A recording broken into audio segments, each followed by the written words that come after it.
So AI is making videos, nukes are going to space. It almost sounds like a sci-fi movie. But let's keep futuristic technology aside for a moment, because our next story is about projecting conventional power. It's about military bases. Reports say India is building a new one, a new military base. And this new base is being built in Lakshadweep. Here's what we know so far. Next month, India's defense minister is heading to Minicoy. It is the southernmost island in Lakshadweep. Minicoy is around 400 kilometers from the Indian coast, but it's just 100 kilometers from the Maldives.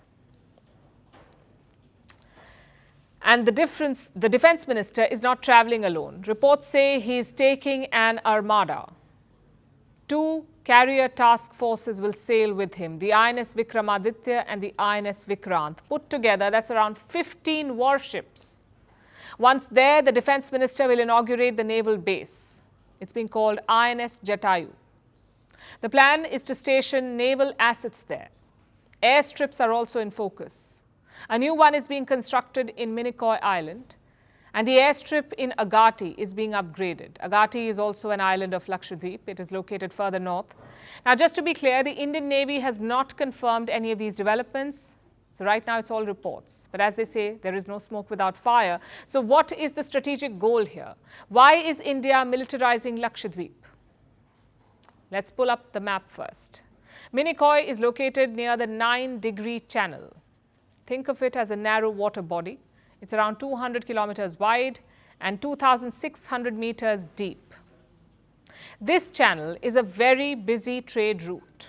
Goods worth billions of dollars pass through this area. And where do they go? To East and North Asia. Ships heading to China also take this route. So controlling it is very important. It gives India strategic leverage. We've already seen how important such choke points are. The Red Sea is one of them. And look how the Houthis weaponized it. That could be one reason for building this military base, to control a key trade route. A second reason is China. Beijing is expanding its presence in the Arabian Sea. Last November, we saw evidence of that. China and Pakistan held joint drills in the northern Arabian Sea. Multiple submarines and warships were involved. And now they're targeting the Maldives. Mali's new president is pro-China, so Beijing is making the best use of it. Last month, they sent a spy vessel to the Maldives. Before that, they sent a couple to Sri Lanka. So India had to find an answer. It had to project power in the Arabian Sea. Looks like New Delhi has picked Lakshadweep for this mission. Prime Minister Modi visited the island in January. The local administration is expecting a wave of investments. Do you know how much money we're talking about? Close to 20,000 crore rupees. So the plan is not just military. The idea is to turn Lakshadweep into a prosperous outpost, a tourist hub plus a military base, and it's not a one-off. India is doing something similar in the Bay of Bengal as well, in Andaman and Nicobar Islands. In 2019, the government set aside more than 5,500 crore rupees. The plan was to expand the military base in Great Nicobar. Again, the location is key. Andaman and Nicobar overlooks a very important choke point. It's called the Malacca Strait. It's located between Malaysia and Indonesia. If you sail from Europe to Asia, this is the shortest route, which means China is dependent on this as well. In 2016, around 80% of their energy went via this strait. So India is building a base near it. What does that tell you?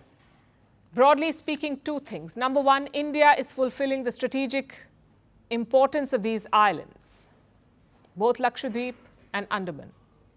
Successive governments have been guilty of ignoring them. Hopefully that would change soon. And number 2, India is openly projecting its naval powers.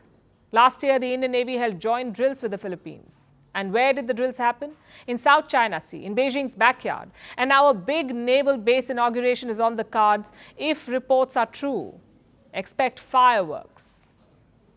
Because 2 carrier forces sailing together is a political message. It's a way of showing who's boss. From impeachments to inaugurations, if it's a political story, we are on the scene. The race for the White House is heating up. We're beating Biden. How dare he say that? If it's breaking news, we're live with the latest coverage. From the White House, the State Department, and Capitol Hill, we know the issues, But above all, we know the players to bring you the latest in-depth analysis on all the key stories that we're covering. I'm Eric Ham. Join me from Washington here on Firstpost America.